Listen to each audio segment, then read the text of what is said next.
Hey guys, tonight we begin with the rowdy, smoky and slightly sticky world of the medieval tavern, the unsung heart of every town, the unofficial news centre, and the only place where a knight, a farmer and a bard could all get equally drunk and equally robbed. It wasn't just a place to drink, it was a place where danger, laughter and disease mingled freely beneath a thatched roof. So before you get comfortable, take a moment to like the video and subscribe, but only if you genuinely enjoy what I do here. And let me know in the comments where you're tuning in from and what time it is for you. It's always fascinating to see who's joining us from around the world. Now dim the lights, maybe turn on a fan for that soft background hum, and let's ease into tonight's journey together. You've trudged through a muddy street that smells like a blend of horse, smoke, and questionable soup.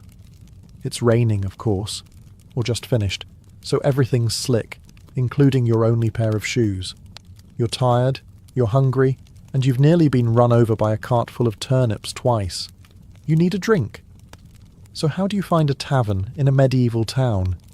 There are no glowing signs, no Yelp reviews, and certainly no GPS.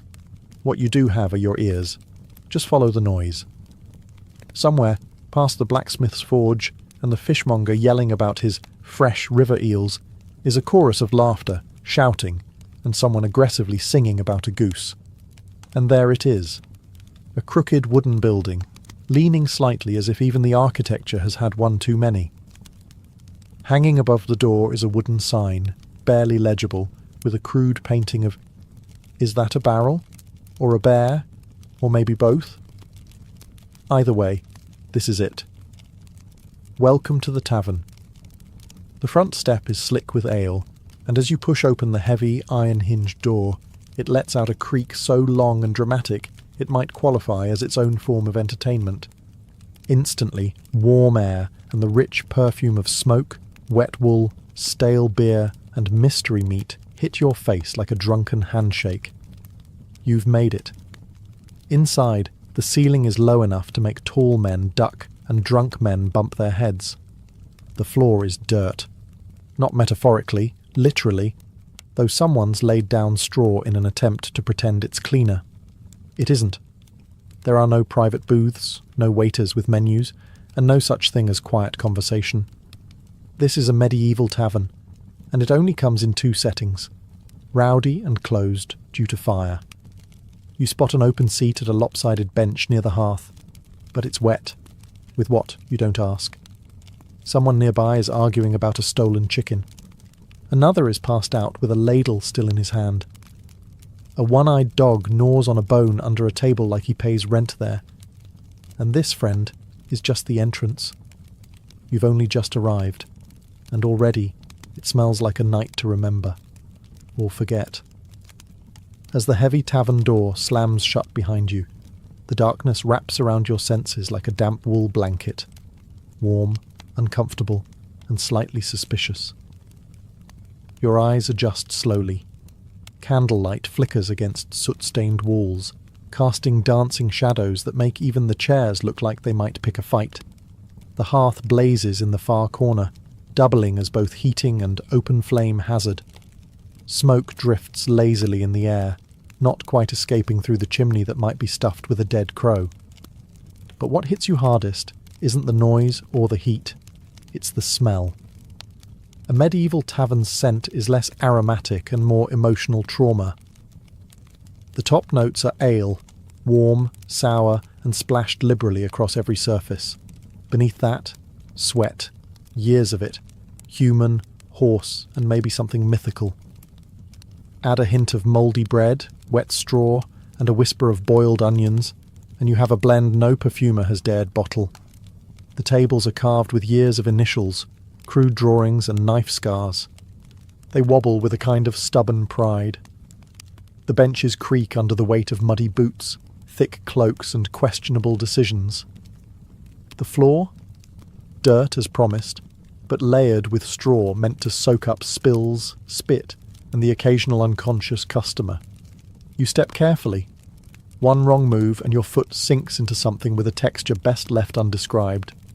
The crowd is a living, breathing organism. Loud laughter erupts in one corner, while two men argue about the price of a pig in another. A woman slams a mug down hard enough to spill half her drink, and no one even flinches. A man at the next table stares at you with the dazed look of someone who's either thinking very deeply or forgetting how chairs work. Someone nearby sneezes. The entire left side of the room collectively leans away. And still, despite the overwhelming assault on your modern sensibilities, there's something welcoming here. The tavern is alive. It's rough, raw, and completely unfiltered. The medieval version of a community hub, minus the hygiene, and with 400% more shouting. You find your seat. It's a bit damp. It's probably cursed. But for now, it's yours. At first glance, the tavern's layout looks like someone arranged the furniture during an earthquake, and then just decided to leave it that way. There's no blueprint, no bar area, no cozy booths in the back. Just a sprawling, uneven spillage of tables, benches, barrels, and the occasional wooden crate being passed off as a seat. Everything is too close together or too far apart, depending on how drunk you are. The hearth is the only real centerpiece, a big open fire roaring against one wall, doing its best to provide warmth, light, and a healthy dose of indoor smoke inhalation. Around it, people crowd in for comfort, like moths with mugs. Those with the best seats hog the warmth. Those without? Well, that's what ale is for. The bar, if you can call it that, is usually just a thick wooden plank resting across two barrels, sagging under the weight of jugs, mugs, and elbows. Behind it stands the tavern keeper, multitasking between pouring drinks, yelling orders, and giving that one guy in the corner the death stare of, "You still haven't paid for last Tuesday." There are no menus. You ask what's available and brace yourself. The answer is usually ale or shut up and wait. A narrow staircase, possibly original, definitely splintery, leads to the upstairs rooms. If you squint, you can see a boot hanging from one of the railing posts. No one's entirely sure if it's decorative or a warning. Some taverns have a back room. It might be for storage. It might be for illegal gambling. Or it might be where the last person who insulted the barmaid was taken, never to be seen again. It's best not to ask. The walls are stained with candle soot, the windows are covered with greasy cloth or animal hide, and every surface has been thoroughly polished by the elbows, boots, and spilled drinks of generations past. And maybe a chicken. Somehow, despite the chaos, or because of it, it works. Everyone knows where to go, how to sit, when to shout, and when to duck. It's not organised, but it is alive. Every medieval tavern has a ruler, and it's not the local lord or the tax collector. It's the tavern keeper. They may not wear a crown, but don't be fooled. This person runs the show. Equal parts chef, server, accountant, babysitter, and executioner of barroom justice. The tavern keeper is a one-person institution, and they take no nonsense. If it's a man, he's likely built like a barrel with arms, grizzled, grumpy, and carved from cured meat and bad decisions. If it's a woman, and often it is, she's sharper than a blacksmith's file, and can silence a room with a single look. Either way, they've seen everything, heard worse, and cleaned blood out of straw before breakfast. They greet regulars with a nod, strangers with suspicion, and troublemakers with a tankard to the head. Behind the bar, they keep mental tabs on who's paid, who owes, and who's had 3 too many. And they do it all without writing anything down. Because medieval literacy might be rare, but tavern memory is terrifying. The tavern keeper sets the tone. If they're in a good mood, the place hums. If they're in a bad mood, you'd better drink fast and keep your jokes to yourself.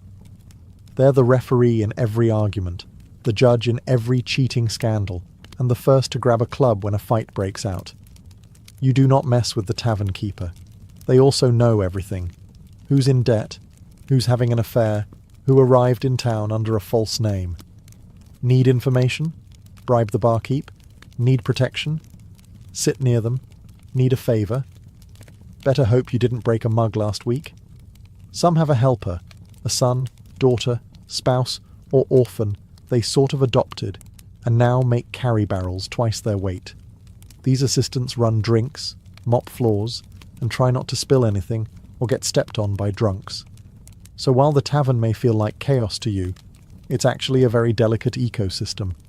And in the centre, commanding it all like a storm god in an apron, stands the one person keeping the ale flowing and the roof from collapsing into a riot, the tavern keeper. So, you finally settle onto a creaky bench, dodging elbows and spilled stew. Your throat's dry, your boots are damp, and it's time for the main event, the drink. But don't expect a wine list or a polished mug. This is a medieval tavern. Your choices are limited, lukewarm, and possibly life-threatening. Let's start with the classic, ale. Unfiltered, unpasteurized, and usually brewed in the back room where the dog sleeps. It's thick, cloudy, and often comes with floaties, bits of grain, yeast, or possibly a chunk of the previous customer's moustache. It's not cold because there's no ice. And you don't ask how long it's been sitting in the barrel. You just drink and hope. Next up, mead, honey wine. Sounds fancy, right? In reality, it's sweet, strong, and occasionally explosive. If the tavern keeper made it themselves, it might be delicious, or it might taste like regret and bee venom. It's usually served to nobles, wedding guests, or that one bard who insists on being paid in gold or mead. Then there's cider, made from apples that were either freshly picked or dropped on the ground 3 weeks ago. Sharp, tangy, and served in cracked mugs that may double as soup bowls by morning. It's the drink of choice in orchard-rich regions, or for those who want something just alcoholic enough to forget the smell of the man sitting beside them. Wine? Technically, yes. But unless you're in southern Europe or the nobility's in town, it's likely watered down, soured, and served with a side of sarcasm. Good wine is reserved for lords, bishops, and the merchant who just sold 12 crates of salt. And water? That's a bold choice, because half the time it's teeming with invisible death. Boiling costs fuel, and clean wells are rare. That's why even children drink ale. It's not about the buzz, it's about not dying of dysentery before age 8. No one's measuring shots or crafting cocktails here. You drink from mugs made of wood, clay, or tin. Some still have last night's stew in them. You raise your mug, sniff it, and sip. It's warm, it's bitter, and somehow, it's perfect. Because in the medieval tavern, if it's wet and won't kill you immediately, it's a fine vintage. So you've survived the drink? Barely. Now your stomach growls, reminding you that you haven't eaten since sunrise, and your last meal was mostly barley and sadness. Time to eat. But don't get excited. There's no menu, no waiter, and absolutely no one asking if you have any dietary restrictions. You don't order food in a medieval tavern. You ask what's left, then hope it's hot and only vaguely mysterious. The star of the tavern table is usually pottage, a thick stew made from whatever grains, vegetables, and questionable proteins were lying around that day. It's been cooking in the same pot since Monday, and it's now Thursday. New ingredients are added daily. Nothing is removed. It's less of a meal and more of a culinary time capsule. If meat is involved, congratulations. It's probably rabbit, pigeon, or the unlucky chicken who wandered too close to the fire. If it's game meat, it might be delicious. Or it might be aged past reason and seasoned with desperation. Your bowl is made of wood or clay. Your spoon? Either your own or your fingers. Most people carry their own knife, so eating is a BYO cutlery affair. And don't expect napkins, just the sleeve of your tunic or a shared rag that's seen things it'll never forget. Bread is also on offer. It's tough, dark, and heavy, more a weapon than a food. If it's soft, it was baked today. If it's hard, it was baked last week. Either way, it pairs well with cheese that smells like an old boot and has started developing its own personality. Sometimes there's salted fish, sometimes pickled eggs. Occasionally you'll find a tavern offering a special, which is just a fancier way of saying, we had too much of this lying around. Flavour, optional, texture, unpredictable. Still, in the flickering firelight, with noise all around and the warmth of food in your hands, it's not bad. It's filling. It's hot. And if you don't think too hard about what's floating in your bowl, it might even be comforting. You're not here for fine dining. You're here to eat like a survivor. Once you've found your seat, ideally one without a knife stuck in it, you start to notice the real entertainment, the people. A medieval tavern is the original social media feed, loud, chaotic, half-true, and fully committed to oversharing. To your left, there's a red-faced farmer, already deep into his fourth ale, retelling the same story about his cow giving birth sideways. He slaps your shoulder mid-sentence like you're a lifelong friend, or a good replacement for the pig he usually drinks with. At the far end of the room, a hooded stranger sits in shadows, nursing a drink slowly. He could be a runaway monk, or a bandit, or just really bad at eye contact. Either way, you're not making small talk with him unless you want to disappear behind the stables. Near the hearth, a soldier in battered armour is regaling a group with tales of battle. His story involves dragons, Frenchmen, and a talking sword. It's definitely false, no one cares. His tankard is full, and his audience is laughing. There's a merchant, loud and sweaty, shouting prices for grain that no one asked for. He pulls gold coins from his pouch like a man begging to be robbed by midnight. A pair of locals play dice on a warped table, their expressions intense. One of them clearly cheats. The other knows and lets it happen, probably saving the fight for when his ale runs out. A bard strums in the corner, voice cracking on the high notes of a love song that sounds suspiciously like one he just made up. No one minds. He's wearing pants, and he's in tune. That's already better than last night's guy. Women wander through the crowd, some tavern staff, others working their own business. They're sharp-eyed, confident, and absolutely not to be trifled with. They'll flirt, laugh, or knock your teeth in depending on your tone.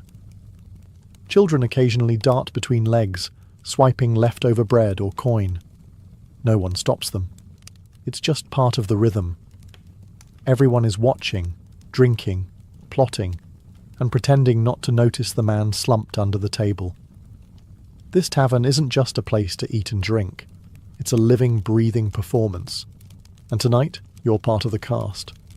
Forget lutes and ballads for a moment. The real soundtrack of a medieval tavern isn't a song, it's a symphony of chaos. It begins with the clink of mugs, dozens of them slamming against wood in celebration, negotiation, or drunken misfire.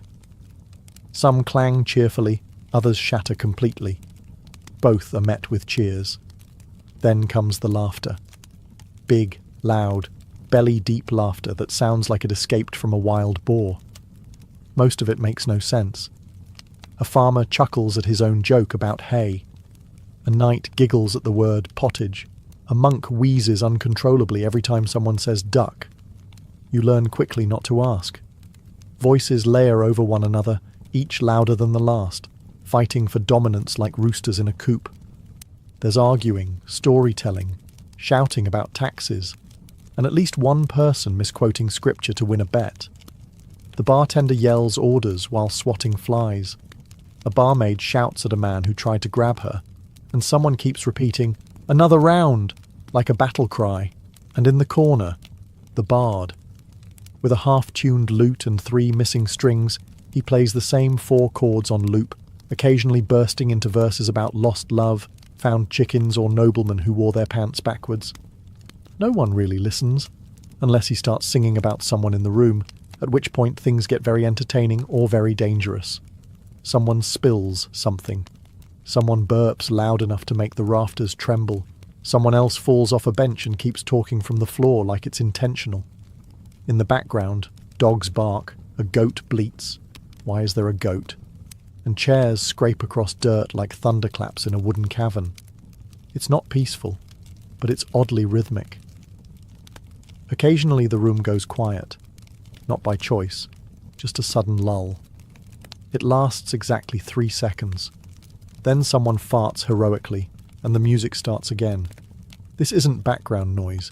This is the tavern's heartbeat, raw, rowdy, and relentlessly alive. If you listen closely enough, it starts to make sense.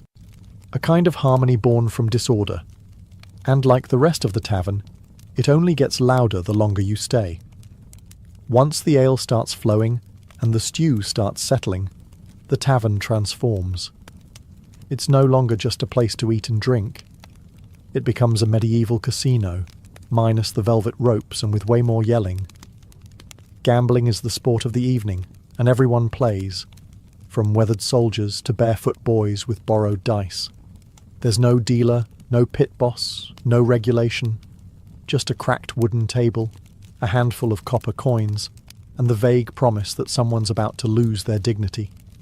Dice are the game of choice, carved from bone, wood, or whatever was lying around. They clatter across tabletops like rolling thunder, each toss followed by a mix of cheers, groans, and accusations of witchcraft. No one trusts the dice. Everyone uses them. Then there are cards, if you're in a more cultured part of town. Thick, hand-painted, worn to the edges, and always missing one or two. The rules shift based on who explains them. Sometimes you're trying to get the highest number. Other times you're matching symbols or just making it up as you go. It's like poker, but with more slapping. Wagers range from money to mugs to livestock. Yes, someone once bet a goat. Someone else bet their boots. And someone else bet their own freedom for the night. Spoiler, he lost. The regulars are slick. They shuffle quickly, roll slowly, and smile a little too wide. Cheating? Of course. It's half the fun. A hidden die here, a marked card there, a mysterious cough when the lucky player leans in. If you win big, you buy a round or risk getting jumped. If you lose badly, you smile, pretend you meant to, and slowly push your chair back toward the door. Side games erupt too. Arm wrestling, thumb wars, and the ever-popular who can drink the most without falling over. The winner earns applause.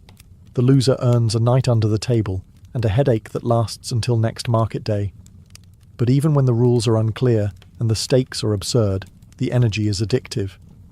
Because in a medieval tavern, luck isn't just a game, it's a gamble with your purse, your pride, and possibly your pants. As the night deepens and the tavern fills with warmth and humidity, a new kind of performance takes the floor. One made of words, music, and confident nonsense. This is story time, medieval style. A bard clears his throat in the corner, gently plucking at a half-tuned lute, the strings squeaking like old boots. He's missing a few teeth, but not a bit of confidence. With a dramatic flourish, he launches into a ballad of heartbreak and heroism.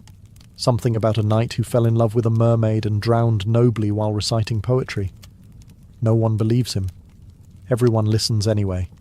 That's how it works here. Truth is optional. Entertainment is everything. Around the tables, others join in. Not bards, just patrons with ale-fueled bravery and a tale to tell. One man swears he once wrestled a bear and lived to drink about it. Another claims he saw a witch turn a cow into a goat. A third insists he's related to Charlemagne on his mother's cousin's side. Everyone's story begins with, "You won't believe this, but..." And they're right. We don't. But we want to. Boasts become ballads. Mishaps become myths. Someone tells a joke so bad it circles back to being good. Someone else recites a poem, likely plagiarized from a monk's scroll. The room claps, hoots, or throws bread, depending on the quality or quantity of the performance. If you're lucky, a skald or minstrel might be passing through. Professionals who travel from town to town, exchanging music for coins, meals, and occasionally a place to sleep indoors. Their songs are polished, their tales long, and their ability to rile up a crowd? Dangerous. But even they know the golden rule of tavern tales. Never let facts ruin a good story. In this smoke-filled room, with the fire crackling and the mugs sloshing, storytelling isn't just entertainment. It's tradition. It's connection. It's how you make friends, enemies, and the occasional lifelong drinking partner. By midnight, Half the tavern is reenacting the story of the one-legged knight who fought off 6 highwaymen with a ladle. You laugh, you cheer, you forget it's all made up. Because in a medieval tavern, every liar is a legend, if the story's good enough. As the night deepens and the ale keeps flowing, something changes in the air, a kind of boozy boldness. The bard is halfway through his 3rd song about unfaithful shepherdesses, and suddenly, everyone's feeling romantic. Welcome to medieval flirting. Subtlety has left the building. It starts with eye contact, or at least one eye, slightly squinting through a mead-induced haze. A man with 2 remaining teeth leans across a bench and slurs, "Milady, your beauty burns brighter than the hearth." She responds by hurling a bread crust at his forehead. The room cheers. Others try their luck more gently, offering refilled mugs, clumsy compliments, or offers to help carry a bowl of stew so it doesn't spill. Spoiler, it still spills. If you're a woman in the tavern, staff, guest, or travelling merchant, you're likely used to fending off at least 3 would-be poets, 2 arm wrestlers, and 1 man who tries to impress you by balancing a knife on his nose. Sometimes it works. Usually, it ends with a black eye or an empty purse. For those actually seeking companionship, taverns offer more than just flirting. Courtesans work the room with practiced ease, knowing who has coin, who has charm, and who will pass out before making it to the stairs. Transactions are discreet, but the implications are loud. Jealous lovers? Oh yes. Nothing sparks a tavern fight faster than a stolen glance, a wandering hand, or a husband catching his wife laughing a little too hard at the bard's joke about bishops.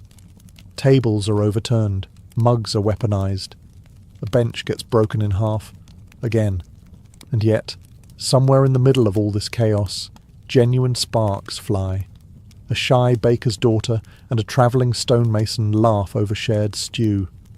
2 drunk farmers bond over a mutual hatred of turnips.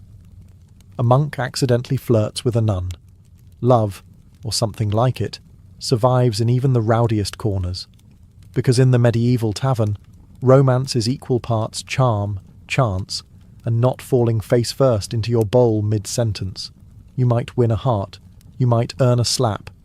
Either way, you're going to remember it, or at least hear about it the next morning. It was bound to happen.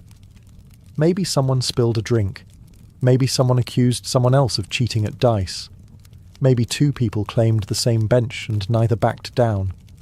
Or maybe someone said something about someone else's mother, goat or soup. Doesn't really matter. Suddenly it's on. The tavern, once a blur of music and mugs, turns on a dime. A stool flies. A tankard crashes to the floor. Someone yells, "Hold my bread!" and launches themselves over a bench with all the grace of a drunk catapult. No one is surprised. In fact, most people don't even stop drinking. A bar fight in the Middle Ages isn't rare, it's expected. It's practically a feature. And while it sounds terrifying, it's usually more comedic than deadly. People swing wildly, miss, trip, and land in someone's dinner. Hair is pulled, beards are grabbed, shirts are torn. The tavern keeper roars like a battlefield general while holding a ladle in one hand and a club in the other. Occasionally someone joins the fight with no idea why. They just saw action and leapt in, fists first. Others place informal bets, cheer, or slide their mugs out of splash range. Weapons? Rare. Most folks know better. Pulling a blade in a tavern can turn a casual brawl into a full-blown tavern legend, and no one wants to be banned from the only place that serves hot food and warm ale. Eventually, someone hits the floor and stays there. Someone else stumbles into a wall and decides that's as good a place as any to sit and rethink their life. The fight burns out like a tavern candle, suddenly and without ceremony. And here's the strange part. Once it's over, it's over. The fighters are separated, mugs are refilled, someone starts a song, and within 10 minutes, everyone is laughing again, including the guy with the bleeding nose. No grudges, no lawsuits, just bruises, stories, and maybe a new nickname like One-Eyed Arnold or Benchbreaker Bill. Because in a medieval tavern, a good fight, is just part of a good night. Messy, ridiculous, and weirdly bonding. And if no one gets hurt too badly, it's just another round of entertainment. So the brawl's over, the bard has passed out mid-ballad, and your stomach is full of mystery stew and slightly fermented cider. It's time to sleep, or at least attempt to. But don't expect a feather bed and lavender-scented linens. This is a medieval tavern, not a spa. If the tavern offers lodging, it's likely a creaky staircase away. Upstairs, past slanted floors and beams low enough to test your skull's durability. The rooms are small, cold, and absolutely shared. Privacy doesn't exist. You're sleeping shoulder to shoulder with strangers, some snoring like church bells, others dreaming loudly in languages you've never heard. Beds? Technically. Most are straw-stuffed mattresses, thin, lumpy, and crawling with what medieval folks fondly called companions. You lay down fully clothed, boots on, dagger under your pillow, not for comfort but for defensive strategy. Blankets are shared, so are smells. And if someone had garlic earlier, someone always has garlic, it will become an intimate part of your dreams. If you're too poor, or too drunk, for a room, you sleep downstairs, on a bench, under a table, or just in a corner by the hearth, curled up next to a dog that may or may not belong to the tavern. You'll be stepped on, probably sneezed on, and maybe used as a footrest. The tavern never really quiets. Even after the last mug is drained and the last fight patched up, there's always someone muttering in their sleep, a log popping in the fire, or a distant fart echoing through the rafters. And yet, somehow, you drift off. It's not comfortable. It's not clean, but it's safe enough. The fire keeps the worst of the cold away. The tavern keeper keeps watch with one eye open and a club in hand. And the noise becomes its own kind of lullaby. Familiar, human, alive. You'll wake with a sore neck, a dry mouth, and a questionably acquired bruise. But for a few hours, you sleep, in the company of travellers, rogues, farmers, and fools. No kings, no silence, just snoring, straw, and the faint hope your boots are still there come morning. Dawn creeps in like an uninvited guest, sliding pale light through the cracks in the shutters and poking at your eyelids with merciless persistence. The tavern has changed overnight, not quieter exactly, but quieter in a defeated sort of way. You open one eye. Someone's boot is on your chest. Someone else is mumbling in their sleep about sheep taxes. The bard is snoring under a table, clutching his lute like a lover. A chicken hops across the floor, pecking at yesterday's bread crusts. No one questions where it came from. The fire has died down, leaving the room cold and smoky. A few patrons begin to stir, groaning like wounded warriors from battles fought entirely inside their own skulls. One man sits up, looks around, and lies back down.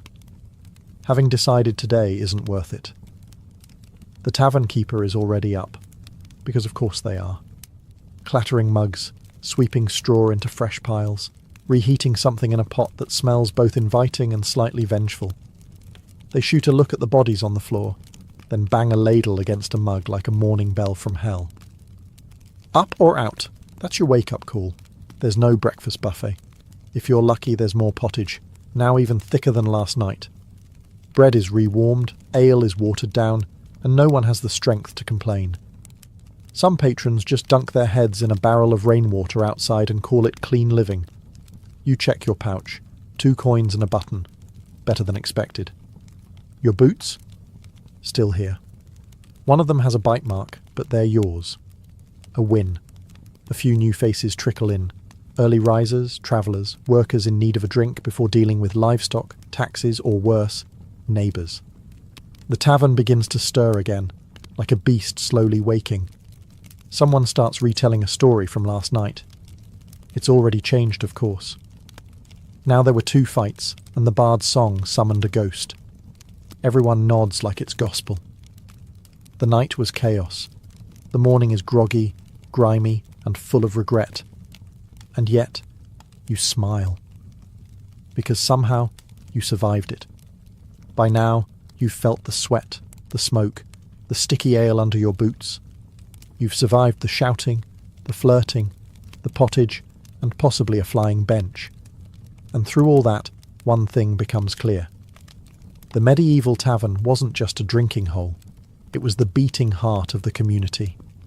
In a world with no phones, no newspapers, no social networks, the tavern was where news travelled. A merchant from the coast could share gossip from a foreign port. A soldier could describe the war from the front. A bard could sing songs that stitched people together, even if the lyrics changed every night. This was a place for connection. Farmers drank beside craftsmen.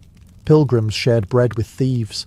Strangers became friends, or at least drinking buddies, before the second round.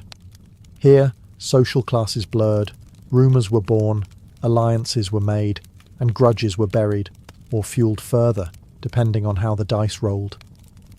The tavern was also where business happened, deals made, contracts shaken over splinters and spilled cider. It was a court, a confessional, and a theatre stage all at once. You could find a job, lose your purse, get married, or start a feud in a single evening. And it offered something else too, something you couldn't buy at the market or pray for in a chapel. Relief. From the cold, from the work, from the endless seriousness of surviving medieval life. For a few hours you could sit near a fire, hear a bad joke, sing a worse song, and forget, just briefly, how hard the outside world was. Even if the ale was warm, the bed was itchy, and the food had more bones than broth. The tavern gave you a sense of being alive, among the living, and in an age where everything from disease to war to a sharp winter could take you without warning, that was no small thing. So when you stepped into a medieval tavern, you weren't just buying a drink. You were buying belonging, story, and maybe, if the floor wasn't too crowded, a place to sleep where the fire still burned. Because long before cafes and pubs and coffee houses, there was the tavern. Loud, dirty, honest, and absolutely unforgettable. Before she became the most iconic face of ancient Egypt, immortalized in a limestone bust with high cheekbones and a gaze frozen in serene confidence, Nefertiti was a woman cloaked in mystery. Her name means, "the beautiful one has come," but no one knows exactly where she came from. Some believe she was the daughter of a powerful Egyptian official named Ai, possibly even the sister of Akhenaten. Others argue she was a foreign princess, sent to Egypt in a marriage alliance. Her origins are debated, but her influence is undeniable. Nefertiti appears in the historical record like lightning, sudden, brilliant, and transformative. She enters Akhenaten's life not as a passive queen, but as an equal partner in a reign that would shake Egypt's religious and cultural foundations. Together, they would dismantle centuries of tradition, discard the pantheon of gods, and elevate the sun disk Aten as the one true deity. It was a radical, near-heretical move, and Nefertiti wasn't just watching from the throne.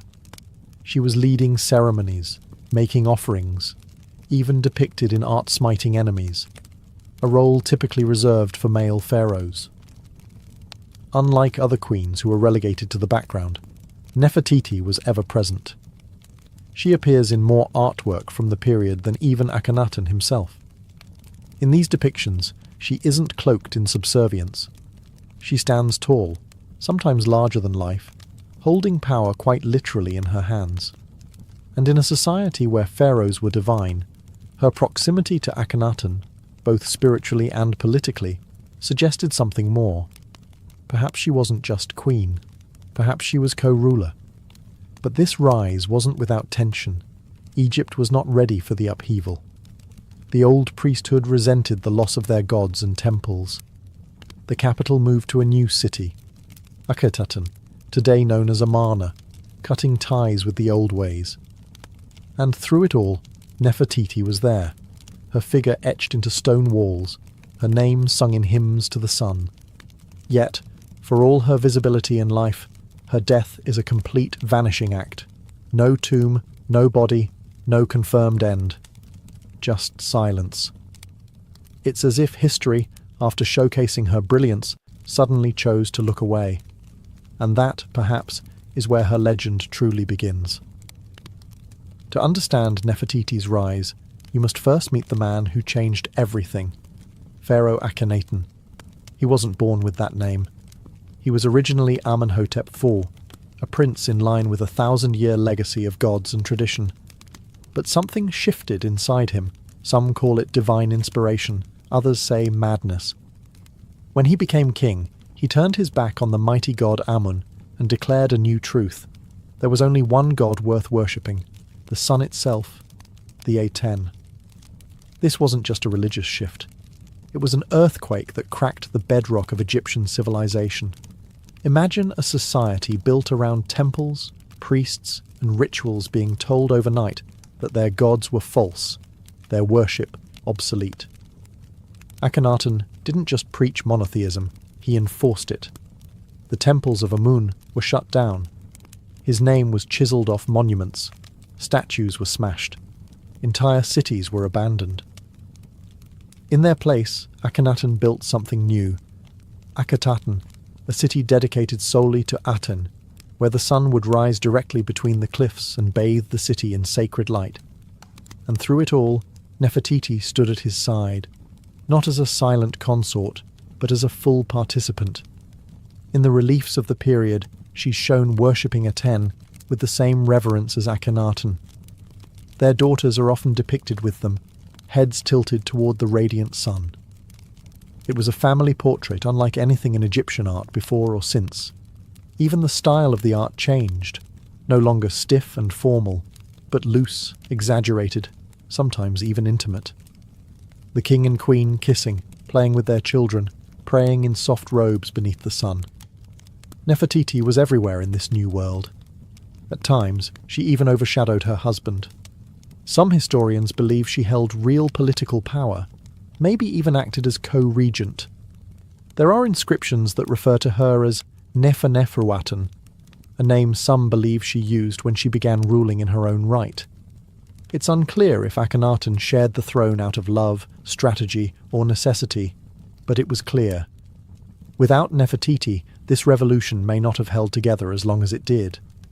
But revolutions are fragile. The gods don't take kindly to being replaced. And the people? They were quietly watching, waiting for the old order to return. By the height of her influence, Nefertiti had become more than a queen. She had become an icon, not just of beauty, but of divine femininity and royal power. Egypt had seen great queens before, Ahmose Nefertari, Hatshepsut, but Nefertiti's presence felt different. She wasn't ruling from the shadows or taking power through war. She was reshaping the spiritual and cultural fabric of Egypt beside her husband, in real time, as a living goddess. She bore Akhenaten 6 daughters, Meritaten, Meketaten, Ankhesenpaten, and others, all of whom were frequently depicted in family scenes beneath the rays of Aten. Curiously, no sons were ever confirmed. In a kingdom obsessed with lineage, this was both a political problem and a historical mystery. Was it fate, or was something else at play? Some suggest Akhenaten may have had sons with other wives, or even, more controversially, with Nefertiti herself, fueling modern speculation and uncomfortable theories that range from the speculative to the salacious. What is certain is that motherhood was central to her image. In art, Nefertiti is portrayed cradling her children, their tiny arms reaching up to touch her cheeks. These aren't stiff, cold statues. These are living moments, carved in stone, intimate, emotional, radiant. In an age where pharaohs were often distant gods, Nefertiti's portrayal as a nurturing mother softened the divine, making it human. Yet there was another side to her iconography, one far more powerful. In multiple depictions, Nefertiti wears the blue crown usually reserved for male rulers. She is shown smiting enemies, riding chariots, making offerings without Akhenaten beside her. These were not symbolic gestures. This was a queen performing the sacred duties of a king. It suggests a quiet but radical truth. Nefertiti may have been preparing for something more than partnership. she may have been preparing to rule. Whispers in history suggest that after Akhenaten's health began to decline, possibly due to genetic disorders or stress, Nefertiti took on more governing responsibility. But this is where the record starts to fade. In the final years of Akhenaten's reign, she vanishes from the public eye. No fanfare, no funeral inscriptions, no confirmed burial. Did she die young? Did she fall from power? Or was she about to become something even greater than a queen? Something history tried and failed to erase? One day, Nefertiti was everywhere, etched into walls, praised in hymns, ruling alongside a revolutionary pharaoh. And then, like a breath in the desert wind, she vanished. No ancient Egyptian queen had ever been so visible. Yet around year 12 of Akhenaten's 17-year reign, the records grow eerily silent. Her name disappears from the inscriptions. Her image fades from the art. No tomb, no death announcement, no mourning scene. For a woman so central to Egypt's cultural upheaval, her absence is more than strange. It's a black hole in history. So what happened to her? One theory suggests the simplest answer. She died. Childbirth was risky, even for royalty. Nefertiti's second daughter, Meketaten, also disappears from records around this time, possibly indicating a dual tragedy, a mother and daughter lost in the same dark moment. But if that were true, why no elaborate funeral, no tribute, no temple? This was a woman revered like a goddess. A quiet death doesn't fit the script. Others propose something far more political. Perhaps Nefertiti fell from favour. Maybe the tides turned within the royal court. Akhenaten, increasingly isolated, could have sidelined her, possibly in favour of another consort. Some suggest a co-ruler named Smenkhkare, an enigmatic figure who appears briefly in the historical record, may have replaced her. Was this a male heir? A half-brother? Or was Smenkhkare Nefertiti herself, under a new name? That's the most electrifying theory, that Nefertiti didn't disappear at all. She transformed. Evidence suggests someone named Neferneferuaten ruled in the final years of Akhenaten's reign. This individual used feminine grammar in inscriptions and even referenced Akhenaten as her beloved husband. Could this have been Nefertiti, crowned as pharaoh in her own right? If so, she would have joined the rarest ranks in Egyptian history, a female king like Hatshepsut before her. But even this theory dissolves in sand. Neferneferuaten's reign ends abruptly, and then comes a name more familiar. Tutankhaten, later Tutankhamun, a child king who would reverse his parents' reforms and restore the old gods. If Nefertiti did reign alone, it was short. And if she was Smenkhkare or Neferneferuaten, she ruled as a ghost queen, visible only in hints, half-carved cartouches, and broken relics, a puzzle missing its centerpiece. And so, just as suddenly as she arrived, the most powerful woman in Egypt disappears. But her legend, that was just beginning to take shape. As the dust of Amarna began to settle, a new figure emerged, a boy king barely old enough to hold a scepter. His name was Tutankhaten, later changed to Tutankhamun, and he would become the most famous pharaoh in the world, not for what he did in life, but for the treasures found in his untouched tomb. But what matters here is this: who was his mother? The historical records are frustratingly silent. His father was almost certainly Akhenaten, but the identity of his mother remains shrouded in confusion. Some scholars argue that Nefertiti was his stepmother. Others speculate she may have been his biological mother, pointing to art and timing that seems to place him as a young child during her final public appearances. If Nefertiti truly bore Tutankhamun, it would make sense. His early reign was clearly guided by someone with a steady hand, and his decisions to reverse his father's religious revolution may not have been entirely his own. And that's where the intrigue deepens. Who was steering the ship during Tutankhamun's fragile reign? The boy king was only about 9 when he took the throne. A child can't restore a religious empire alone. Someone was behind the scenes. Someone experienced in court politics, religion, and public symbolism. Could it have been Nefertiti, ruling from the shadows? Or was it the high priest Ai, her possible father? Or perhaps both, working together to erase the chaos of Amarna and return Egypt to its old gods? One of the more compelling pieces of evidence comes from a golden shrine found in Tutankhamun's tomb. It shows a woman anointing the young king, a woman with features eerily similar to Nefertiti. If that was her, it means she may not have vanished at all, but stayed at the heart of power in a more discreet form. Still, without a named tomb, without a confirmed mummy, we are left with only fragments. If she did guide Tutankhamun, her fingerprints are everywhere, but her name is gone, scrubbed from temples, left out of king lists, as though someone tried to erase the memory of a woman who once ruled like a god. And yet, the irony is rich. Tutankhamun's fame would resurrect her image, because in searching for his story, the world stumbled upon hers. For someone who stood at the center of Egypt's most radical era, queen, priestess, possible pharaoh, Nefertiti left behind no confirmed tomb.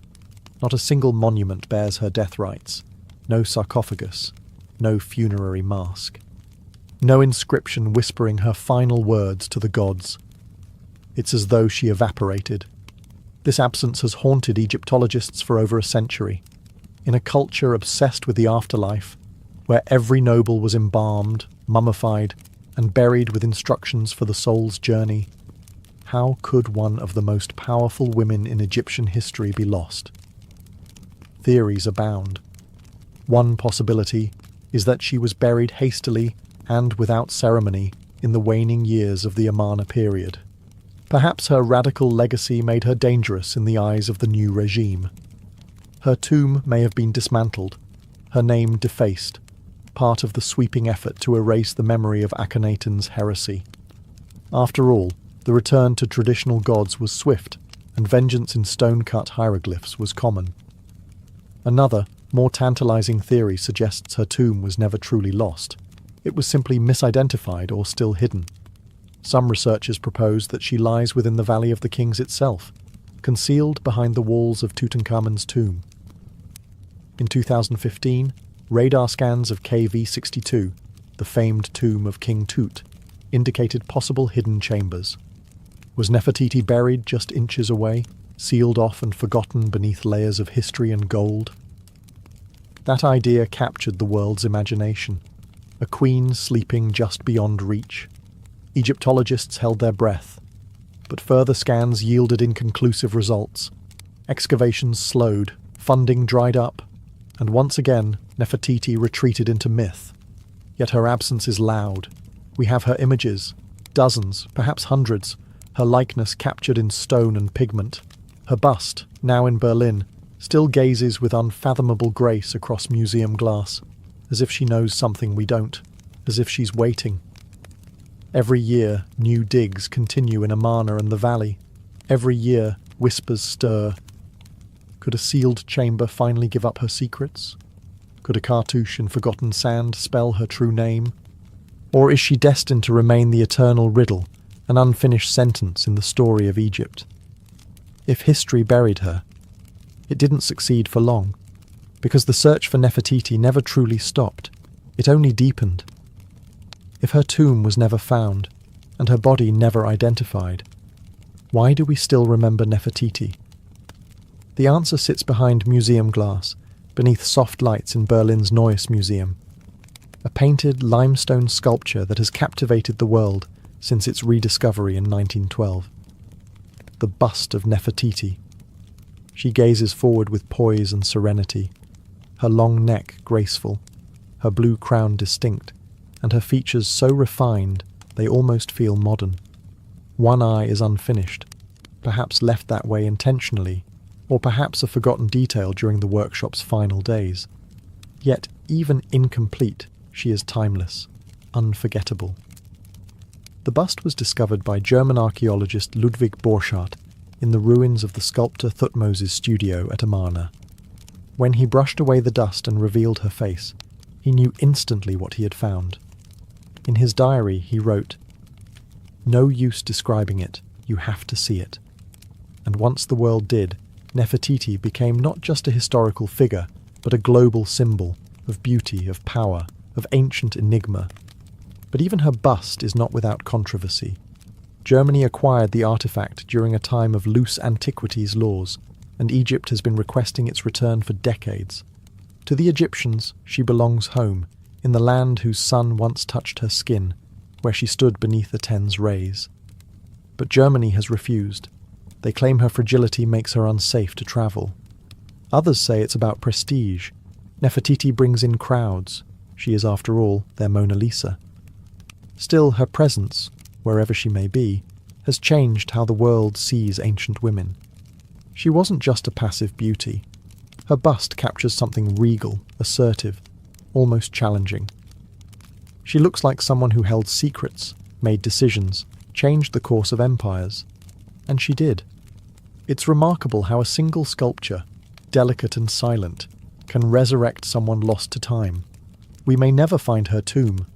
We may never know how she died. But through this bust, Nefertiti achieved something extraordinary. She became immortal not in gold, but in human memory. The face may be still, but the story it tells, that continues to speak, louder than ever, across the centuries. Nefertiti's story lives somewhere between stone and silence, between what we know and what we want to believe. Few figures in ancient history have inspired such relentless fascination and such profound mystery. She is a paradox, one of the most documented women of her time, and yet still largely unknowable. Over the centuries, she's been imagined as many things. To some, she was a goddess in human form, the living embodiment of divine beauty. To others, she was a political mastermind, the force behind the throne, perhaps even the throne itself. Some have portrayed her as a romantic figure, tragically lost in the sands of revolution. Others paint her as ambitious, even ruthless, navigating a collapsing empire with elegance and calculation. But what do we truly know? We know she was more than a royal wife. Her imagery rivals that of kings. Her presence during religious rites, royal ceremonies, and even scenes of battle reveals a woman not just beside power, but wielding it. In a patriarchal world, she carved out her own space, not through rebellion, but through presence, through poise, through sheer command of the visual and spiritual language of her time. We know she was central to one of history's boldest religious shifts. While Akhenaten may have envisioned the monotheistic sun cult, it was Nefertiti who embodied it. She was the human face of a divine ideal, the bridge between the Aten above and the people below. She didn't just serve the gods. She was their image. And we know that after her disappearance, her memory was nearly erased. The backlash against Akhenaten's regime swept her name into oblivion. Her statues were smashed.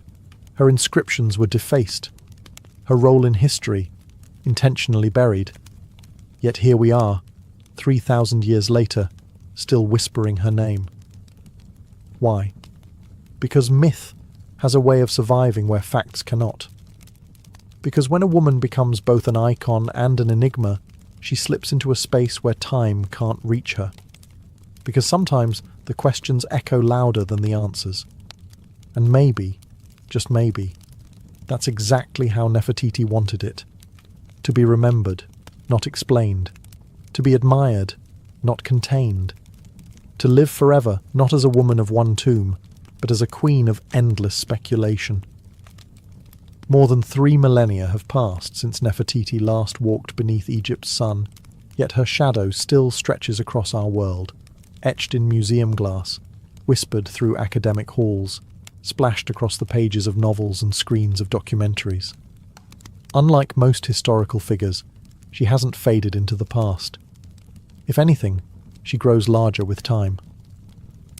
There's something irresistible about her, not just the beauty. We've seen beauty before. It's the mystery. The deliberate blank spaces in her biography feel like a challenge, a taunt, as if she's daring us to try and understand her, knowing full well we never truly will. And in that way, she's become something more than historical. She's become archetypal. Every generation reinterprets Nefertiti in its own image. In the early 20th century, she was an exotic queen, mysterious and submissive. In the feminist wave, she became a symbol of female power, an ancient ruler lost to patriarchal erasure. In modern media, she's a style icon, an African queen, a political player, even a possible pharaoh. She has lived 1,000 second lives, not through facts, but through imagination. But maybe that's the most fitting afterlife of all. In ancient Egypt, immortality wasn't just about mummification, it was about memory. If your name was spoken, your image seen, your story retold, you lived on. You could travel the field of reeds, dine with the gods, exist beyond death. Nefertiti, whether by design or by chance, has achieved that. Her name is spoken across continents. Her face is one of the most recognized in human history. Her story, though fractured, still commands attention. So in a way, her greatest legacy wasn't carved into a tomb or sealed beneath desert stone. It was this: enduring curiosity. She left behind a perfect mystery, a life half seen, half erased, and wholly unforgettable. And perhaps that was her final act of power, not just to rule an empire, not just to shape religion or raise royal daughters, but to become timeless. Nefertiti, the beautiful one who has come, never truly left. She remains here, in our questions, our wonder, and our need to remember the women history tried to forget. She lives not in gold or glory, but in the eternal act of being searched for. And what is more immortal than that?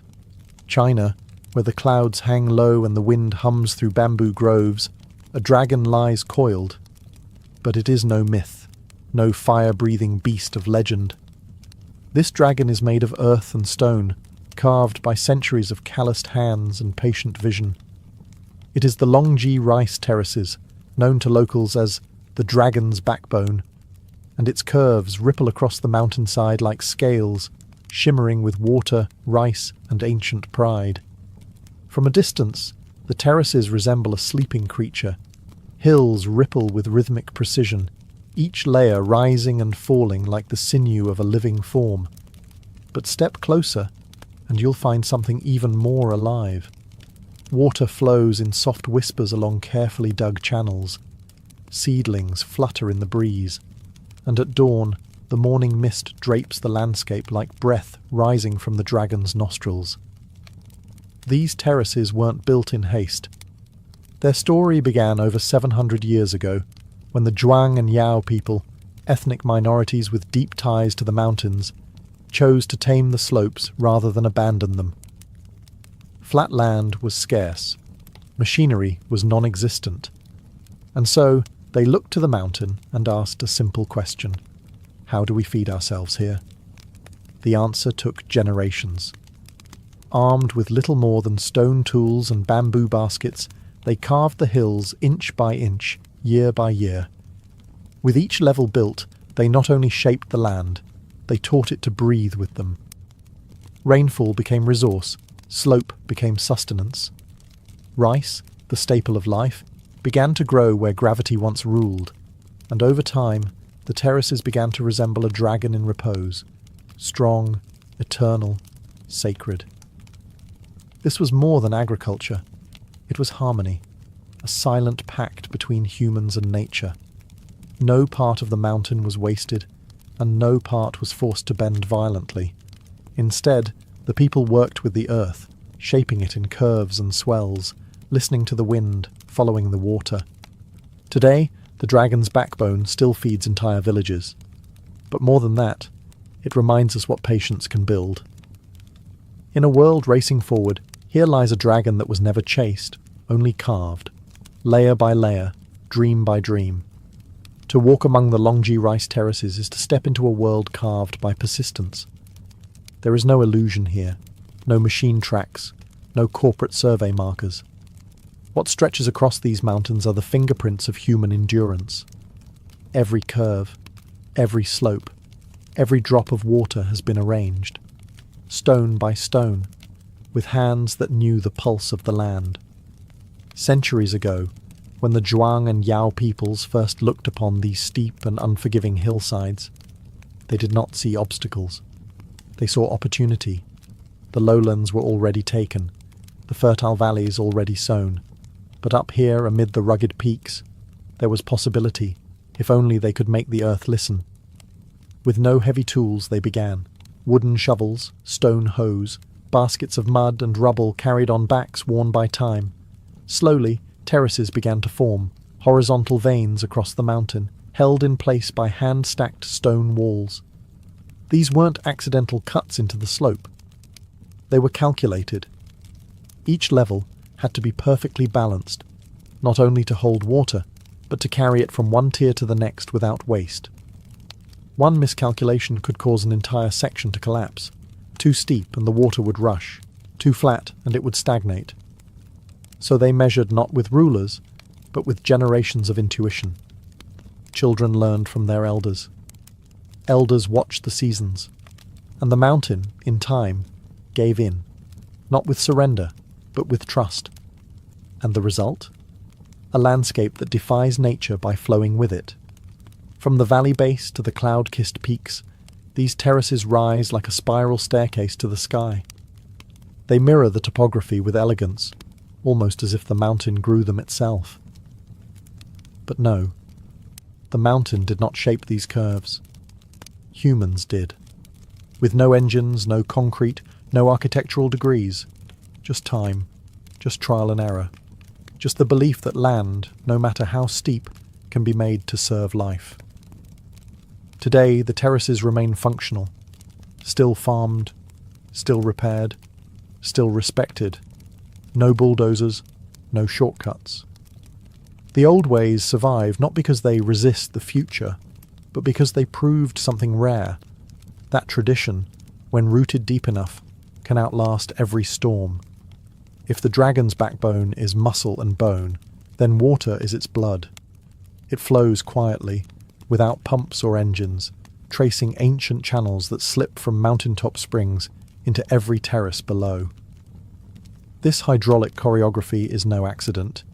It is the secret life of the terraces, the reason they've endured for centuries.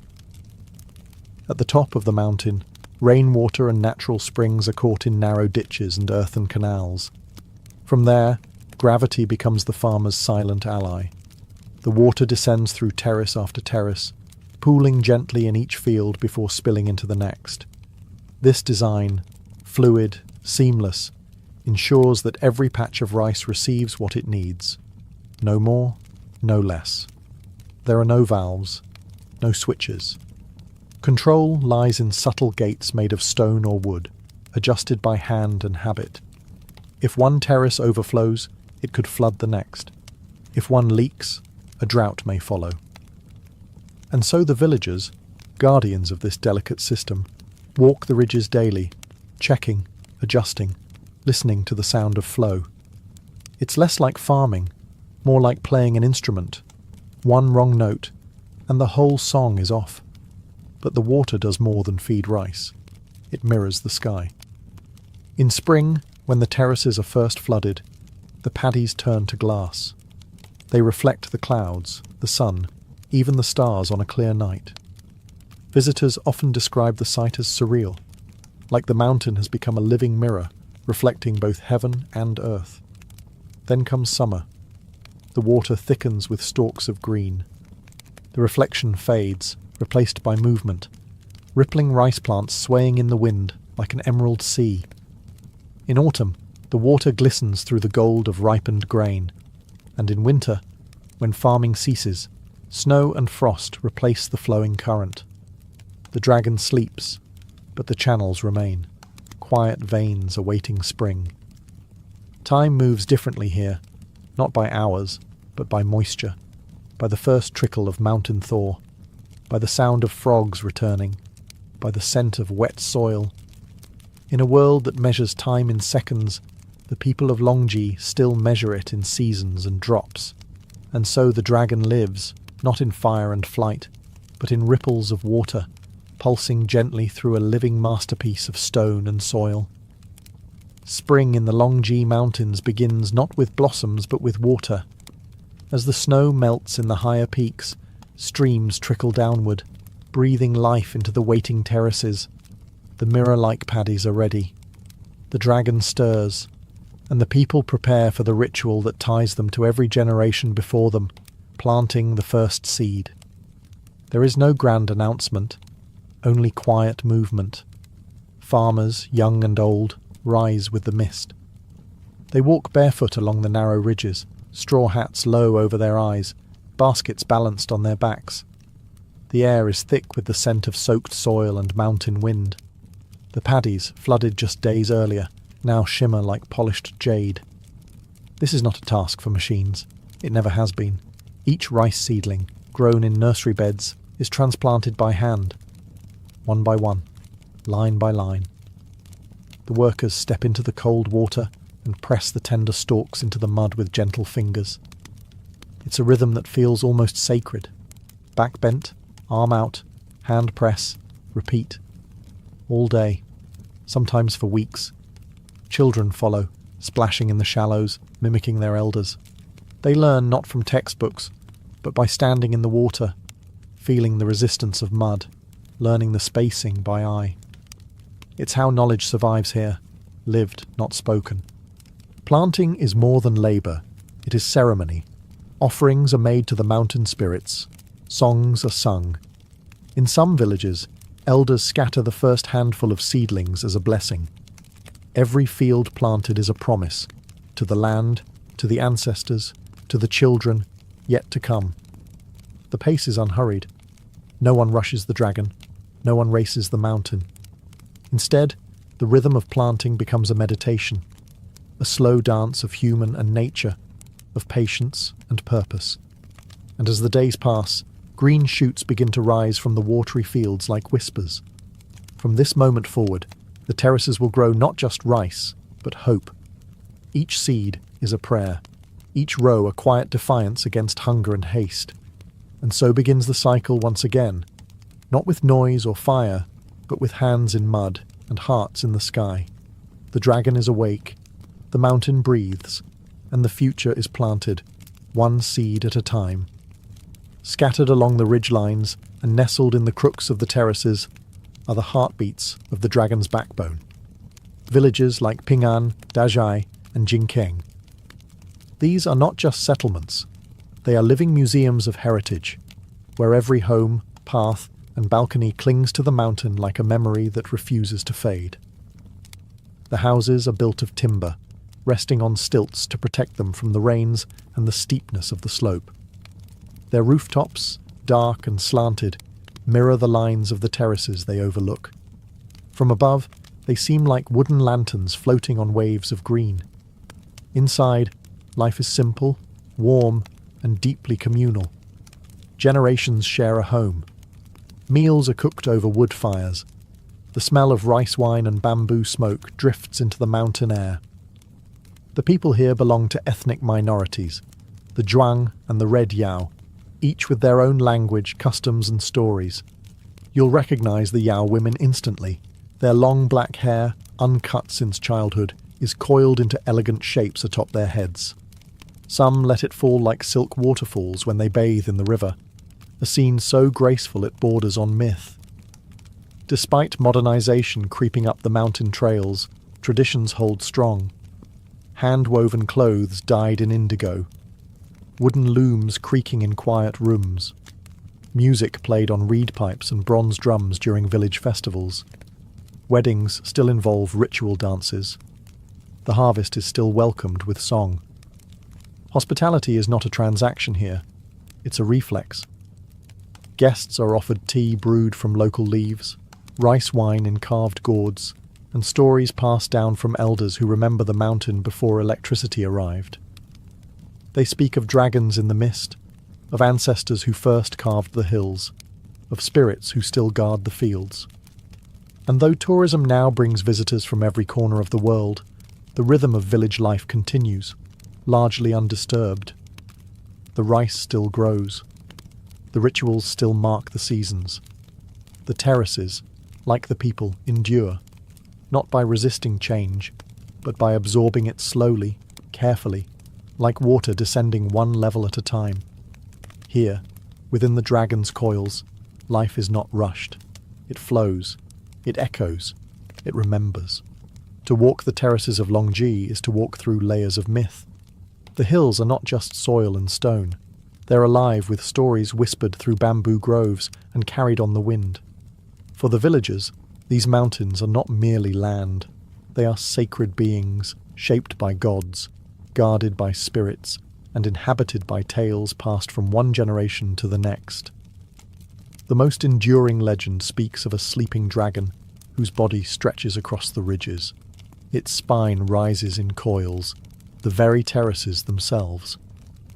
Locals believe that the curves of the mountain are not man-made, but rather the dragon's scales, rising and falling with breath. When mist rolls in from the valley and covers the paddies in white, it's said the dragon stirs, breathing gently in its sleep. Another tale tells of how the terraces were born from divine generosity. In a time of famine, the ancestors climbed the mountains and prayed to the heavens. Moved by their devotion, the gods sent rain and instructed them to carve the hills into steps so rice could grow. The people obeyed, and the dragon appeared to guide their hands. Ever since, they have honoured the mountain with respect, never shouting in the fields, never cutting trees without prayer. These beliefs are not written in books. They live in songs sung during the planting, in incense burned before a new growing season, in the silence kept during misty mornings. Children grow up hearing these tales not as fantasy, but as truth embedded in the land. To laugh at the dragon is to risk bad harvest. To disrespect the spirits is to invite flood or drought. There are spirits in the water too. Some farmers still make offerings before releasing the spring water into the terraces for the first time each year. A few drops of rice wine, a prayer murmured under breath. Not for show, just tradition, as natural as tying a shoe. And whether you believe in dragons or not, something sacred hangs in the air.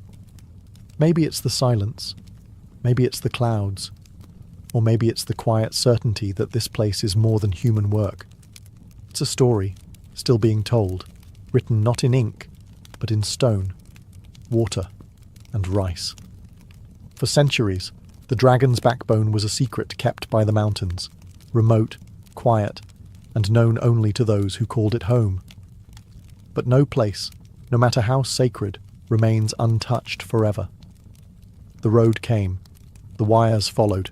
Tourists, cameras, and smartphones climbed the hills alongside the farmers. And the terraces, ancient and weathered, faced a question they'd never had to answer before. How do you survive the modern world? At first, there was worry. Some feared the mountain would be sold piece by piece to developers. That concrete would replace wood. That culture would become costume. But the people of Longji didn't just endure. They adapted. Not by abandoning the past, but by weaving the present into it, one careful thread at a time. Villagers began opening their homes to guests, not as resorts, but as family stays. Visitors eat local meals, sticky rice steamed in bamboo, wild greens picked that morning. They sleep in wooden stilt houses, where roosters still announce the sunrise. The experience isn't curated for show, it's lived, honest, real. And the farming. It continues. Each season, locals still flood the terraces, still plant by hand, still harvest with sickles worn smooth by time. Children attend school by day, but help in the fields at dusk. Tourism may bring income, but rice brings life. One supports the other. Both are essential. Some young villagers have left for the cities, but many return. There is something magnetic about the terraces, something deeper than nostalgia. It's the sound of water sliding through the channels, the way the stars reflect in the paddies, the way the mountains teach patience. Local festivals have grown louder, yes. There are now microphones where there were once drums, Signs in Mandarin and English stand beside sacred springs. But the rituals still happen. Offerings are still made. Elders still lead the songs. The dragon's backbone didn't resist change. It absorbed it, with grace, with balance. The terraces remain not because they are frozen in time, but because they breathe with time, flexing, adjusting, but never breaking. In an age where tradition is often sacrificed for progress, Longji stands as quiet proof that progress can walk gently, if it chooses, that the old ways still have room in the modern world, especially when they are this beautiful. The dragon's backbone is never the same place twice. With each season, it sheds its skin, transforms its colours, shifts its mood. While cities change in years, the terraces change in weeks, draped not just in light, but in rhythm. To stand among them through a full year is to witness a mountain breathe. Spring arrives like a mirror. The terraces are flooded in preparation for planting, and the still water reflects the sky like silver glass. Clouds drift not just above, but below your feet. Visitors speak of walking through heaven. The fields look empty, but they're full of potential. Beneath the surface, life is stirring. Summer brings a burst of green. The rice shoots stretch tall and straight, blanketing the hills in an emerald cascade. From a distance, the terraces look like ribbons of velvet, rolling in every direction. The air is warm and wet. Frogs call from the paddies. Farmers, knee-deep in water, work from dawn till dusk, their hats bobbing like tiny sails on a jade sea. Autumn is gold. Harvest time. The rice matures, and the terraces catch fire in the sunlight, glowing with grain. The fields ripple in the wind and drums echo through the villages. Families gather. Songs are sung. Sticky rice is cooked. It's not just a season, it's a celebration. The dragon, fully awake, offers its bounty. Winter draws the mountain into stillness. The terrace is empty, the water drains. Snow sometimes falls, dusting the steps in soft white. Other times, frost clings to the walls like lace. There are no tools in the field, no voices, only silence. The dragon sleeps, resting, waiting. Each season writes a different poem. Spring reflects, summer grows, autumn feeds, winter rests. The beauty of Longji isn't just in its shape, but in its cycle, in how it accepts time without resistance, in how it transforms quietly, never needing to announce itself. Photographers chase the light here, hoping to capture something eternal, but the terraces don't freeze for anyone. They move, they breathe, they teach us, softly, that beauty is not static, it's a rhythm, a practice, a promise renewed with every season. And so the dragon turns again, not with roar or flame, but with water, grain, and wind. In the end, the terraces are more than fields. They are a vow, quiet, curved, and carved into the mountainside. A promise passed down from hand to hand, season to season, generation to generation. The dragon's backbone is not just a wonder of agriculture or a masterpiece of engineering. It is the story of what happens when humans choose to live with the land, not against it. There were easier paths. The ancestors of Longji could have moved to valleys, chased flatter ground. But they stayed. They studied the slope, listened to the stone, followed the water. And in doing so, they made the impossible ordinary, feeding villages on a mountainside. Every curve holds a lesson, not just about rice, but about patience, about legacy, about care. These terraces weren't built in years, or even decades. They took centuries. There is no shortcut to harmony, no machine that can replicate the knowledge etched into each stone wall by calloused hands and quiet persistence. And yet nothing about them is frozen. The terraces are alive. They evolve. They bend with the weather, with the needs of the people, with the shape of the world. That's their secret. They were never rigid. They were always fluid. Even now, as the modern world climbs the hills with its signals and screens, the terraces remain grounded. They change. but they do not vanish, because their roots are not just in soil. They are in story, in ritual, in the simple, enduring act of planting a seed and trusting the sky. To walk the dragon's backbone is to witness a contract between humans and the earth, a contract signed with sweat and sun, renewed with every harvest. It's a reminder that progress does not always mean speed, and that greatness doesn't always roar. Sometimes it murmurs, like a stream slipping over stone. And perhaps that is why the terraces speak to so many, from farmers to travellers to dreamers, because they represent what we've nearly forgotten. That the most lasting things in this world are not built with force, but with rhythm, humility, and time. The dragon sleeps, the people endure, and the mountain remembers. Most visitors to Giza lift their eyes to the sky, drawn to the towering silhouettes of the pyramids and the gaze of the great Sphinx. But few ask what lies beneath, under the sand, under the Nile, under centuries of forgotten currents. For in the quiet shallows near the ancient village of Abu Rawash, just a short distance from the Giza plateau, a strange tale stirs. It speaks of something enormous, eroded and ignored, an underwater sphinx. Local fishermen have whispered of it for generations, a smooth-backed shape that seems too symmetrical to be natural, a feline form, half buried in mud and waterlogged sediment. When the Nile's waters recede during droughts, parts of it emerge. Stone curves, grooves, and what some say is a carved paw, impossibly worn but unmistakably shaped by hands. It doesn't sit among the tourist routes. There are no guideposts, no velvet ropes, no tour buses idling nearby. Just an area thick with reeds, brackish water, and silence. Explorers who ventured there claim the land itself feels different, charged, as if memory clings to it. Beneath the murk, sonar scans have picked up geometric patterns and what appear to be blocks placed with intent. But what truly startles are the claims that this figure, a sphinx-like formation submerged near Giza, may predate the pyramids entirely, not by decades, but by millennia. If true, it would shatter the established chronology of Egyptian civilization. The mainstream timeline anchors the Great Sphinx at around 2500 BCE, but this underwater form, if genuinely carved, could belong to an age when the Sahara was still green and the Nile ran wild through a wetter, lusher land. Skeptics, of course, dismiss it as a misidentified rock formation, limestone shaped by water and wishful thinking, but the grooves, the curves, the alignment with celestial markers, it all invites more questions than answers. The site remains unexcavated.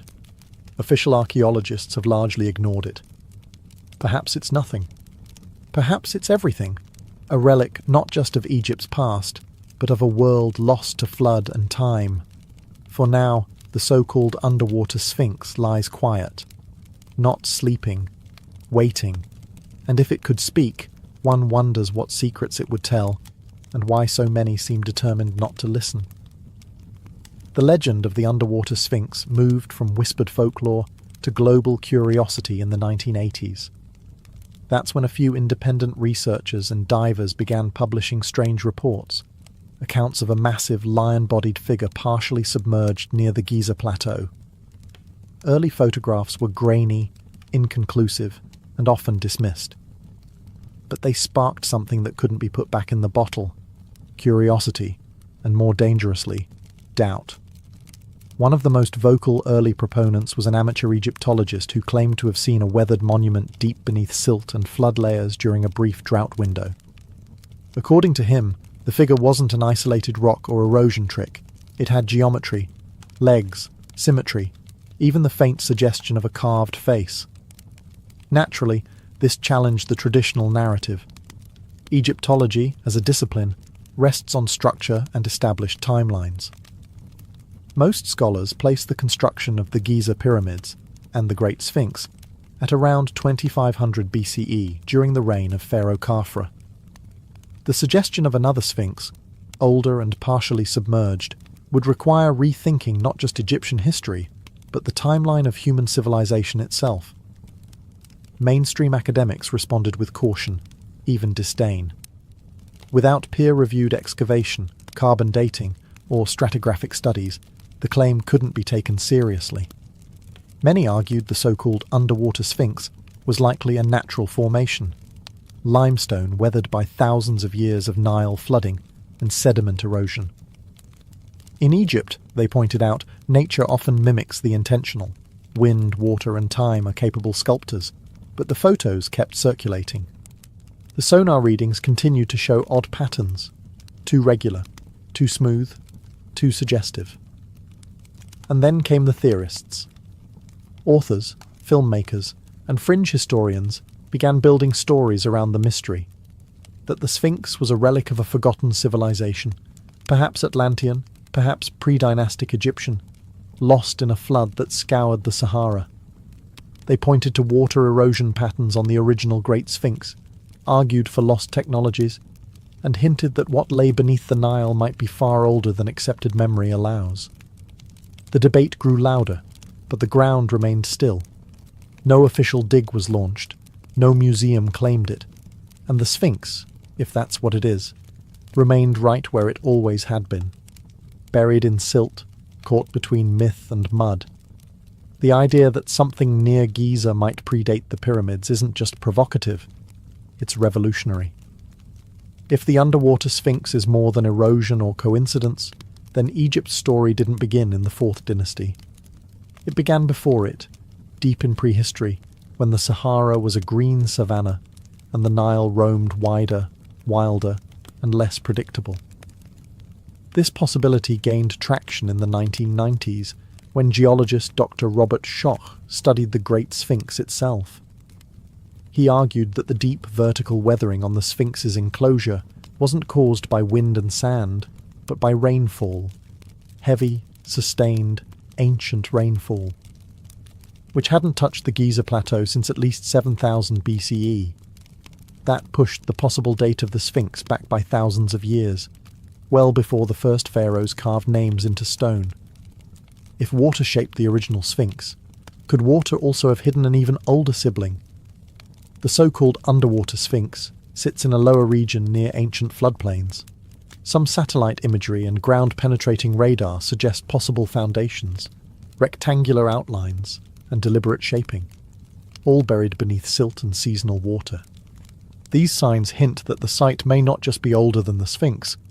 It may come from a time when nothing in Egypt was yet carved in hieroglyphs. Supporters of the theory point to Egypt's missing chapters, the gap between the end of the Ice Age and the rise of the first dynasties. During this time, the Nile shifted courses, the Sahara transitioned from wet grasslands to dry desert, and civilizations may have risen and fallen, undocumented and erased. The idea that an ancient people, pre-literate, pre-pharaonic, could have shaped a monument of this scale seems implausible to traditional historians. But is it? Göbekli Tepe in Turkey was built around 9600 BCE by hunter-gatherers. It features megalithic pillars with carved animals, predating Stonehenge by thousands of years. Could Egypt hold a similar secret? An ancient culture that marked the land with stone long before papyrus carried their stories?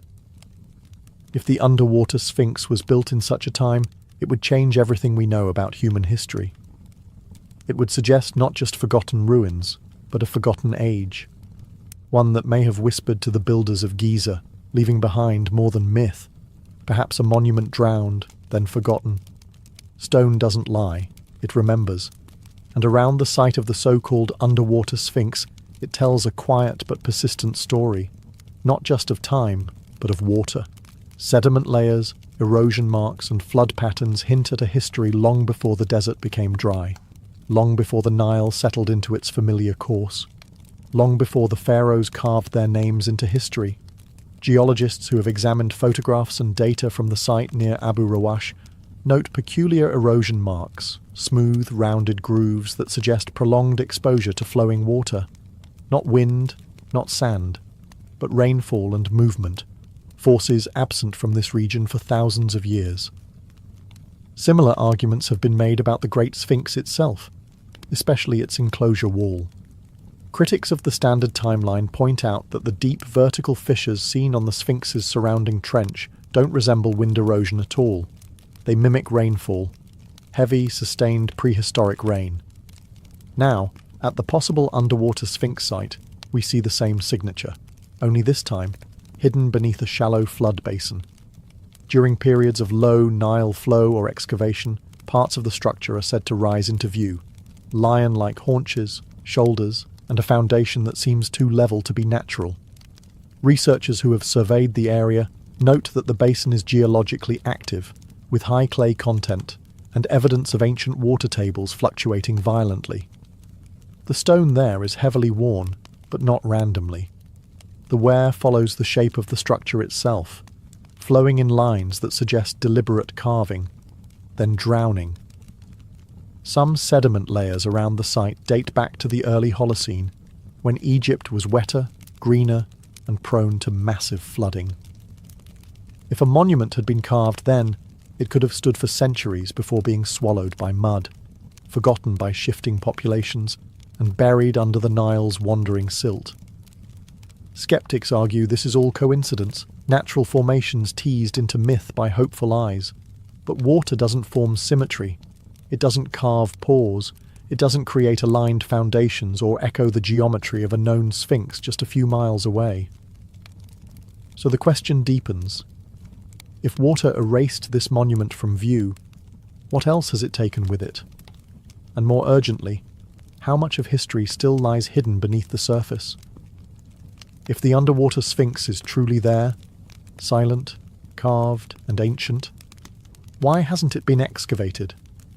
Why does it remain beneath layers of mud and silence, passed over by archaeologists, ignored by governments, and left to the currents? The answer, like the artifact itself, lies beneath the surface. Egypt's archaeological institutions are protective, rightfully so. The nation guards its ancient heritage with rigid protocols, strict excavation rules, and an insistence on academic consensus. Digging up any site, especially one that challenges the traditional timeline, requires permits, funding, international oversight, and, most importantly, institutional approval. And that approval often rests on one unspoken rule: do not rewrite Egypt's history without a mountain of undeniable evidence. And that's the problem. The so-called underwater Sphinx has never received an official, state-sponsored excavation. Independent researchers, foreign academics, and fringe theorists have studied the area, but without formal backing, their findings remain anecdotal, suggestive, but not conclusive. There's also the issue of the Nile itself. The river is not a static feature. It floods, recedes, and shifts over decades. The site where the monument allegedly rests is flood-prone, often submerged for much of the year. Excavation would require draining the area, rerouting water, protecting nearby ecosystems, and managing structural damage caused by centuries of sediment pressure. That alone would take years, if not decades. Then there are political factors. A discovery of this magnitude, if validated, would disrupt more than academic timelines. It could challenge established narratives, upset national pride, and attract a media frenzy Egypt might not be eager to welcome. The Ministry of Antiquities prefers to promote discoveries that reinforce Egypt's grandeur, not question its foundational history. Some whisper that certain institutions may already know more than they reveal, that preliminary studies have been done quietly, behind closed doors. But without public records, peer-reviewed findings, or government announcements, these claims drift into conspiracy. And so, the monument remains buried. Whether by accident or design, it sleeps under mud and skepticism. It is a strange irony, that in a land obsessed with preserving its ancient past, one of its greatest mysteries may be hidden in plain sight, unclaimed, unstudied, and untouched by time's official record. But nothing stays buried forever. To the ancient Egyptians, the Sphinx was more than a sculpture. It was a symbol, part guardian, part god, part mystery. With the body of a lion and the head of a man, The Sphinx represented strength fused with wisdom, physical power tamed by royal mind. It was a cosmic sentinel, placed at thresholds where the divine met the mortal. The most famous, of course, is the Great Sphinx of Giza. Towering 66 feet high, it has guarded the plateau for over 4,000 years, facing the rising sun, watching over the tombs of pharaohs. Its exact origin is still debated. Some say it was built by Khafra. Others argue it may be far older, its face recarved over time. So what would it mean if a second Sphinx, hidden, water-worn and possibly older, exists just miles away? It would change everything. No known records speak of twin sphinxes at Giza. Ancient texts are silent. But in later Greco-Roman tradition, there are mentions of guardians positioned in balance, flanking sacred spaces. In Egyptian architecture, symmetry is sacred. Temples often have twin statues, twin obelisks, twin avenues of lions. Why not twin sphinxes? Some researchers argue that the so-called underwater sphinx might not be a copy, but the original. A prototype. A pre-dynastic version later replicated on a grander scale. If true, it suggests that the idea of the Sphinx came not from dynastic builders, but from a forgotten culture whose myths were carried forward, adopted, and refined. And if the monument predates writing, it may not be bound by the pharaoh's ideology at all.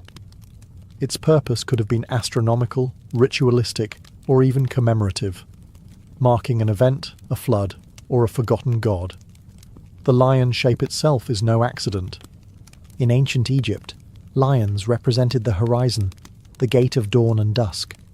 A sphinx facing east watches the rebirth of the sun, eternally. To carve one was to freeze that sacred act in stone. Now imagine one carved before the pyramids. Aligned, guarding, waiting. It would not just rewrite history, it would redefine the mythos of Egypt itself, not as the beginning of civilization, but as the last echo of something even older. And the fact that this symbol might be sleeping beneath water, all the more fitting for a guardian of lost worlds. As whispers of the underwater sphinx echo further across the world, a quiet divide has opened, one that runs deeper than sediment or stone. On one side stands traditional Egyptology, cautious, structured, and rooted in academic consensus. On the other, a growing community of independent researchers, alternative historians, and curious minds who believe something extraordinary is being overlooked. Mainstream scholars insist on evidence, peer-reviewed studies, stratigraphy, inscriptions, and radiocarbon dates. Their concern is not unwarranted. Egypt is filled with natural rock formations that resemble human or animal shapes, and misidentifying them can lead to misinformation. Archaeology, after all, must be careful. The past is fragile. It cannot be rebuilt once broken by careless hands or media hype. But to others, caution has become complacency. Independent investigators, many of them trained scientists or engineers from outside the field, argue that the underwater sphinx and similar anomalies deserve deeper study. They point to high-resolution satellite images that show unnatural symmetry, to LiDAR scans that detect rectangular foundations beneath layers of mud, to erosion patterns that seem shaped not by chaos, but by design. They also question the political motivations behind silence. Tourism dollars flow through well-trodden monuments. A new sphinx, especially one that threatens the accepted timeline, could disrupt Egypt's narrative and authority. The fear, they suggest, is not of fraud, but of rewriting everything. Books, documentaries, podcasts, and conferences now regularly feature the underwater sphinx. It has become a symbol of hidden history, used as both rallying cry and cautionary tale. Supporters call for open excavation. Detractors warn against pseudoscience. The truth, as always, is lost in the middle, buried beneath voices as thick as the Nile's silt. The divide isn't just academic, it's emotional. It speaks to how we approach the past. Do we trust only what has been confirmed, or do we follow the hints left just beyond reach? The underwater Sphinx forces that question into the open. It's not just a rock or a relic, it's a litmus test for how curious we're allowed to be. And as long as it remains unearthed, both sides will continue to argue, above a monument that says nothing, yet might change everything. There's something haunting about a mystery buried in plain sight, especially when it wears the face of a lion and stares up from the mud with ancient silence. The so-called underwater Sphinx near Giza may or may not be real, but its pull is undeniable. It stirs something in us, a yearning not just to discover, but to remember. Because deep down, the story of a forgotten monument taps into something older than archaeology, the human sense of loss. We've always lived beside ruins. Cities fall, languages die, civilizations vanish beneath waves, sand and ash. We look to the past not just for answers, but for identity. Who were we? How far back do our stories stretch? And what have we forgotten in our rush toward progress? If the underwater Sphinx is real, if it was carved by hands before recorded history, it becomes more than a relic. It becomes a voice from a chapter we didn't know existed. A marker from an age when people may have understood the stars differently, honoured the earth more intimately, or carried a mythology we can only guess at. Some believe it belongs to an advanced prehistoric culture lost to global catastrophe, a theory often dismissed as fringe. But whether or not that's true, the emotional gravity remains. To imagine a monument carved long before the pyramids, submerged by rising waters, and then erased, is to confront how fragile civilization truly is. And perhaps that's why the story persists. It reminds us that time is not linear, that empires are temporary, that even stone can disappear if the river flows long enough. But more importantly, it reminds us that discovery isn't over, that Earth still holds secrets not written in textbooks. In an era defined by instant answers and global data, the underwater Sphinx is a rare thing, an unanswered question, a possibility, a mystery not yet solved by drones or algorithms. And whether it proves to be natural rock or a forgotten monument, it already holds value, because it makes us wonder. Wonder if the past is deeper than we thought. Wonder if myth holds memory.